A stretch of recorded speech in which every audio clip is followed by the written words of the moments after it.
The tough part is going to be the transition into a post-aging world. But the post-aging world itself is not going to be a problem at all. Is that what you found? We found that many, if not most, decided that they didn't want to live for very much longer. There was even though they were youthful and not going downhill in terms of mental or physical function. They grew bored. They found the pleasures of life to be frivolous. They found they didn't have a larger central meaning. Work was exhausting. There was nothing that drove them forward. And so, faced with the opportunity to continue this sort of existence for hundreds, if not thousands of years, many of them just decided not to. It wasn't worth it. Right, well, that's depressing, because it seems to me that it's very unlikely that most civilizations should not have that reaction. And the reason I say that is because it sounds like your main difficulty was the shortage of novelty, of new stuff to do, and so on. And I can't see how that would happen. Purpose. Because it was more meaning rather than meaning, novelty. Novelty became frivolous. And certainly, this didn't apply to everyone. So I'm almost, I guess, 500,000 Earth years old. I've been working at this science thing for a while, all over the galaxy. But that's kind of unique. I see. Yeah, I mean, so I guess some people think they worry a lot about the meaning of life, but most people don't. Most people just have, relatively near-term considerations about, what their priorities are and what drives them. These days, when people ask me, won't we just won't we just have no urgency? Won't we just stay in bed all day because we can't be bothered? We could always do it tomorrow. I say, well, look, take yourself back to the first time you had sex, and ask yourself, what were you thinking immediately beforehand?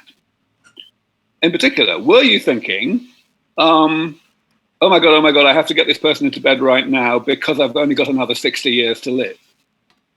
Probably not, right? There are nearer term motivations based on, self-esteem and peer pressure and stuff like that. And I don't see that changing. It seems to me that having another 60 years to live or having another 60 million years to live are the same in that situation. So I'm having a hard time understanding how this lack of meaning, whatever that's supposed to mean, actually translates into lack of enjoyment of life and lack of desire to wake up tomorrow. I think that it was that the pleasures of life, for many, ceased to be as pleasurable. Sex for the first time is different than sex for the 100,000th time. Into a perception of lack of meaning or boredom is that technology is continuing to advance. And so new experiences are becoming available all the time that have genuinely never been available before. And that, as a source of novelty, seems to be pretty much inexhaustible. Spatial exploration is also expanding. So your species is starting to make its way into the solar system. And that's one thing that really helped our species out a lot, was that as we began to live longer, we could move out and continue to develop new regions. How do you imagine that working out for your species?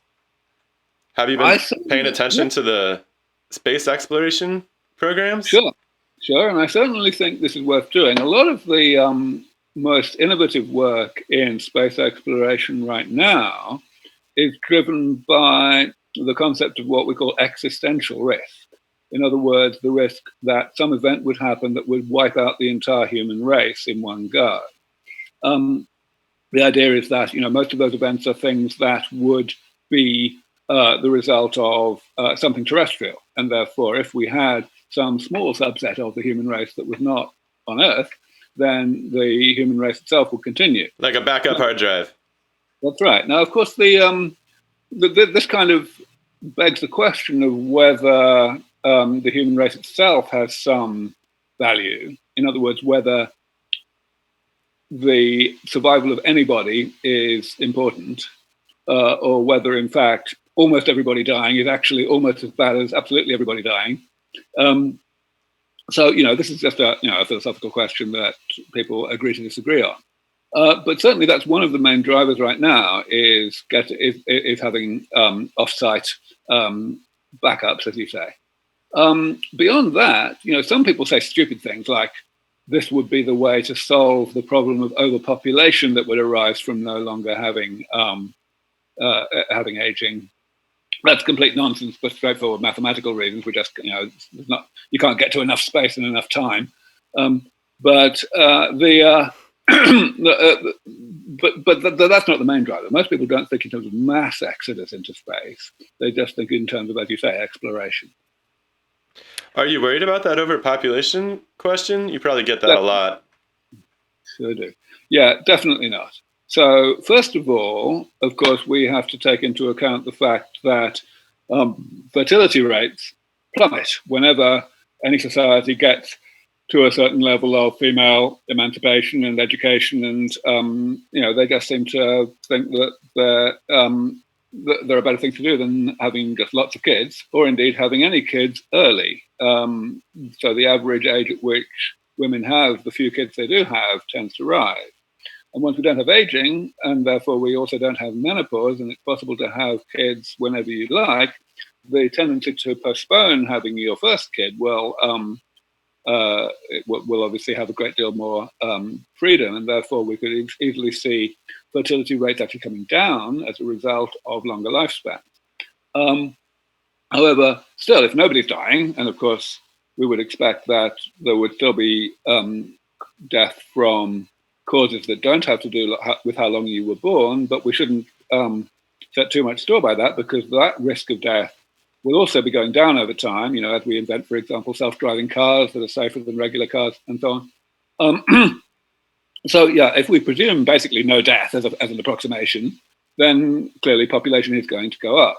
The question then is, to what extent can population go up without a problem? And that is determined not by the number of people that exist, but rather by the amount of pollution that those people cause. So today, for example, we have climate change happening. We have an increase in the amount of carbon dioxide in the atmosphere, which is causing temperatures to rise and lots of bad effects.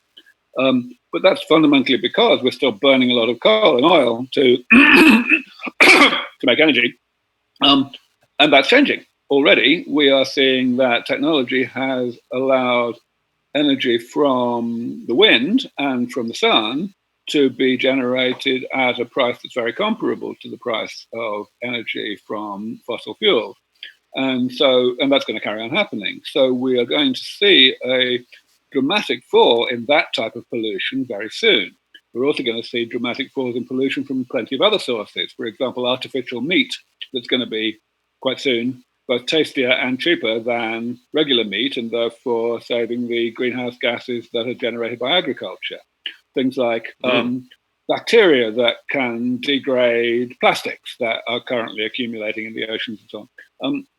So all this adds up to is that we will be increasing the carrying capacity of the planet. We will be increasing the number of people that can exist on the Earth without significant, or at least problematic, environmental impact. And I like that. And whatever assumptions you make about how fast these technologies are going to come along, even really, really pessimistic assumptions, it's very hard to come to the conclusion that the population could possibly rise as a result of the elimination of aging faster than the carrying capacity of the planet would rise.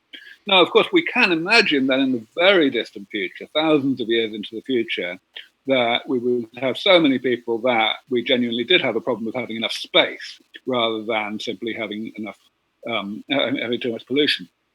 And, that's possible. But I figure we can worry about that later. We've got a whole lot of suffering to eliminate in the meantime that aging causes, and that's the first priority. And you might have spread out into the system a bit more by then, perhaps. Right. It's also interesting. I really like your optimism. I appreciate that. We were talking to this space miner, a guy who runs a corporation on Earth aimed at mining asteroids and mining the moon and developing space infrastructure. He And too was very optimistic. he was also very optimistic.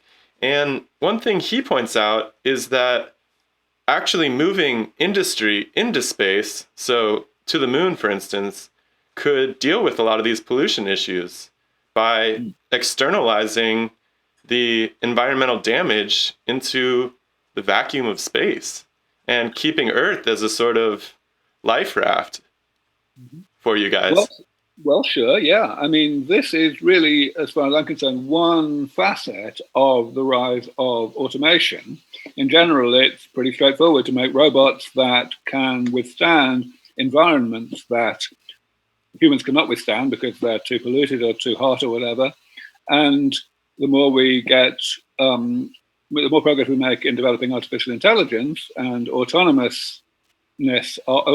of robots and machines in general, the more we will be able to free up humans, not only from having to spend so much of their time doing stuff that they would not do unless they were being paid for it, but also to preserve their environment.